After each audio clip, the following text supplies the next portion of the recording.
अस्सलाम वालेकुम एवरीवन, ज़ेबतीक साथ वकार रियल उस्ताद की एक और एपिसोड के साथ DHA फेज 7 नॉन बैलेटेड फाइल्स, क्या हकीकत क्या अफसाना। इस वीडियो में आगे जाने से पहले आप काइंडली हमारे चैनल को सब्सक्राइब कर लें। वीडियो अच्छी लगी तो उसको लाइक और शेयर भी कर सकते हैं।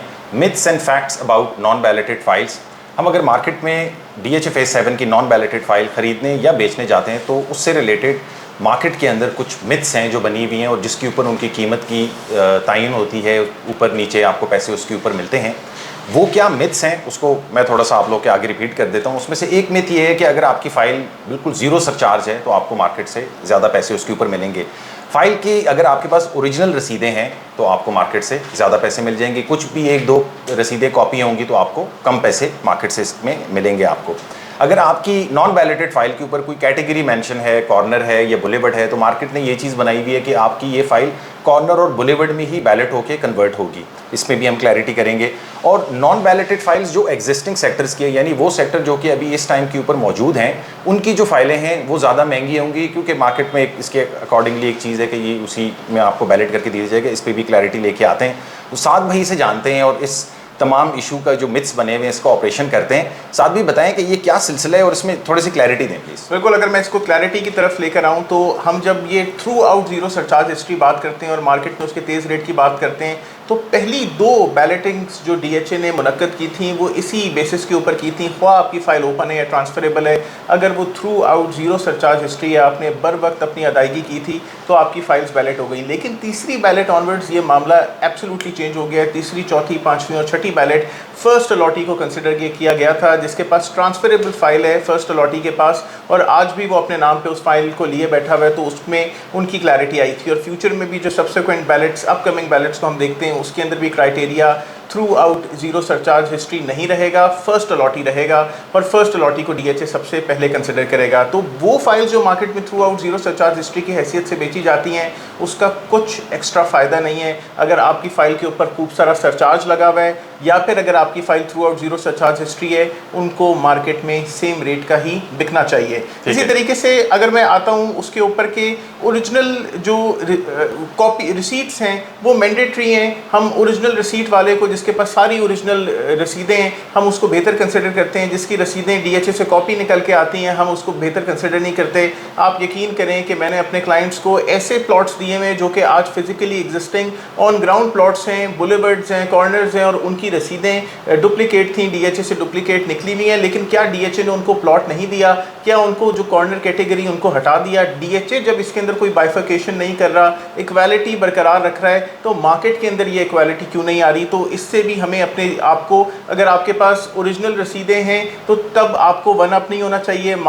हमारी मार्केट को इस चीज़ के ऊपर सोचना चाहिए कि हमें उन डिस्ट्रेस सेलर्स को, कि जिनकी रसीदें गुम गई हैं किसी भी वजह से, ट्रैवलिंग की वजह से या फिर उनके वालिदैन की तरफ से उनको वो प्रॉपर्टीज़ आई हैं, तो उनको हम मार्केट में एक्सप्लॉइट ना करें। उसके अलावा जो कॉर्नर कैटेगरी या फिर बुलेवर्ड कैटेगरी प्लॉट्स के ऊपर मार्केट में एक हम ये चीज़ डिपेक्ट करते हुए देख रहे हैं कि भाई अगर आपके पास कॉर्नर कैटेगरी का प्लॉट है तो आपको कॉर्नर कैटेगरी का प्लॉट ही मिलेगा। आप लोग मुझे ये बताएं कि DHA फेज 7 की जो स्टेटमेंट ऑफ ड्यूज आती है, किसी ने क्या कोई कभी कॉर्नर एक्स्ट्रा चार्जेस पे किए या बुलेवर्ड के या पार्क फेस या बुलेवर्ड के या पार्क के? खास तौर पे नॉन वैलिडेटेड फाइल्स के लिए DHA ने आपसे कोई ऐसे चार्जेस नहीं लिए, और DHA पाबंद नहीं है इस चार्जेस के ना लेने के ऊपर कि आपको ज़रूरी ही उन्होंने कॉर्नर प्लॉट देना है या कैटेगरी प्लॉट देना है। तो मार्केट में अगर आप एक नॉन वैलिड फाइल परचेज कर रहे हैं, कॉर्नर के एक्स्ट्रा पैसे देने की ज़रूरत नहीं है, बुलेवर्ड के एक्स्ट्रा पैसे देने की ज़रूरत नहीं है। दिल के ख्याल के लिए या दिल की सुकून के लिए ये ख्याल अच्छा है, तो उससे कोई फ़र्क नहीं पड़ता। अगर आपको कॉर्नर का प्लॉट अभी मिल भी जाता है, कल को ऐसा हो सकता है कि आपका प्लॉट अगर DHA बैलेटिंग में कंसिडर करें, आपको उसके अगेंस्ट कोई कॉर्नर का या बुलेवर्ड का प्लॉट ना मिले। मैंने जो है वो बहुत सारे ऐसे क्लाइंट्स देखे हैं जिनके सनफ्लावर ब्लॉक के अंदर कैटेगरी प्रोडक्ट्स थी नॉन बैलेटेड, वो बैलेट हुई मैग्नोलिया और बोगनविला के अंदर है, उनको जनरल कैटेगरी के प्रोडक्ट्स इसके अंदर मिले। तो नॉन बैलेटेड की कैटेगरी का ये मतलब नहीं है कि आपको बैलेटेड भी कैटेगरी प्रोडक्ट भी मिलेगी। फिर इस तरीके से लोग बहुत ज़्यादा नॉन बैलेटेड, खासतौर पे वो सेक्टर्स जो हम फिजिकली एग्जिस्टिंग देखते हैं, ब्लूबेल, रोज़, मैग्नोलिया, बोगनविला, ट्यूलिप, इस तरह के सेक्टर्स में, लिली, डेफोडिल, इसके सेक्टर्स में जिसके पास नॉन बैलेटेड फाइल्स हैं, मार्केट में ये फाइल प्रेफर की जाती है। और आयरस, लोटस, लेवेंडर, ग्लेक्सोनिया, snowdrop, zinnia, eglantine, daisy, jasmine की फ़ाइलों को ज़रा कम कदर मंजिलत मिलती है। ये कहते हुए मार्केट टेयर आम आवाम को ये कह रहा होता है कि भाई ब्लू बेल की फ़ाइल है, ब्लू बेल में एडजस्टमेंट मिलेगी। ऐसी कोई बात नहीं है। हमने देखा है कि एग्लेंटाइन वालों को भी ब्लू बेल के अंदर प्लॉट मिला, क्यों उनको एग्लेंटाइन में प्लॉट नहीं मिला और क्यों उनको ब्लू बेल में शिफ्ट कर दिया गया। या आयरस, लोटस और लेवेंडर वालों को भी ओलिएंडर और मैग्नोलिया के अंदर एक रेडी प्लॉट दिया गया जो ख़ास तौर पे फर्स्ट अलॉटीज़ हैं। तो मार्केट में ये बाइफिकेशन बिल्कुल नहीं होनी चाहिए। आयरस की कीमत वही होनी चाहिए जो ब्लू बेल की कीमत है, और बोगनविला की वही कीमत होनी चाहिए जो जीनिया और स्नो ड्रॉप की कीमत है। सबको एक रेट के ऊपर लिखें। ये मिथ्स और फैक्ट्स बताने का मकसद ये है कि हम इसको एक पीस ऑफ पेपर की हैसियत से देख रहे हैं, या एक मैं इसको 5,000 रुपए के नोट की हैसियत से देख रहा हूँ। कोई बिल्कुल ब्रांड न्यू ताज़ा दम निकला हुआ नोट है, कोई ऐसा है कि जो पानी में गिर गया था, आपने इस्त्री कर दिया, कोई ऐसा है कि जिसके ऊपर थोड़ा बहुत निशान लग गया, कोई ज़रा फटा पुराना नोट है।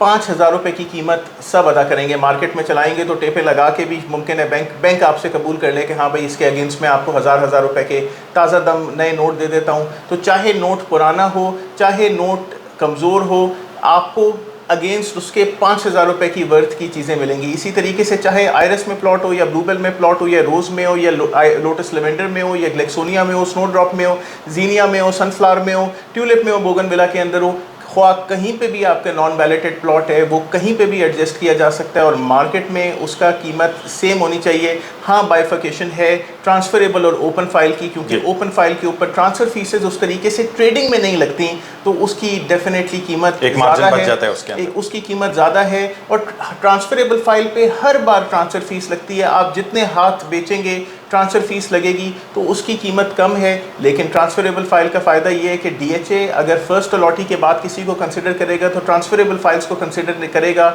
और ओपन फाइल्स को नहीं कंसिडर करेगा। वैसे भी साथ भी हमारी जो मैनेजमेंट से लास्ट मीटिंग हुई थी फेज 6 और फेज 7 की, तो उसमें हमें ये इस चीज़ पे क्लैरिटी मिली थी नॉन बैलेटेड फाइल्स के हवाले से कि जो फर्स्ट अलॉटी हैं वो तो क्राइटेरिया का टॉप है, बट अब उन तमाम लोगों को भी कंसिडर किया जाएगा जो अपने नाम के प्लॉट मिलेंगे, जो अपने नाम पे करवाएंगे इस ओपन सर्टिफिकेट। इसमें देर सवेर हो सकती है लेकिन सबको प्लॉट मिलेंगे। तो अगर सबको प्लॉट मिलेगा तो बिल्कुल इस चीज़ के ऊपर दिल बर्दाश्त ना हो। नॉन बैलेट वो प्रोडक्ट है कि जिसके अंदर आप बाइंग कर सकते हैं इन्वेस्टमेंट के लिए, सेविंग के लिए या फिर ट्रेडिंग के लिए। ज़रूर इसके अंदर आप बाइंग मार्केट में किसी प्राइवेट हाउसिंग सोसाइटी की फ़ाइल ख़रीदने से बहुत ज़्यादा बेहतर है कि आप DHA की फेज 7 की फाइल को प्रोक्योर करें। और कुछ ऐड ऑन करना चाहते हैं? Like share and subscribe. Contact detail जो है वीडियो डिस्क्रिप्शन के अंदर मेंशन है, फेसबुक पेज और इंस्टा भी मेंशन है। DHA इस्लामाबाद से, रावलपिंडी से रिलेटेड आपकी कोई भी क्वेरीज हो तो आप ज़रूर हमसे रब्ता कर सकते हैं। Will be of help. अपना ख्याल रखें। सलाम अलैकुम।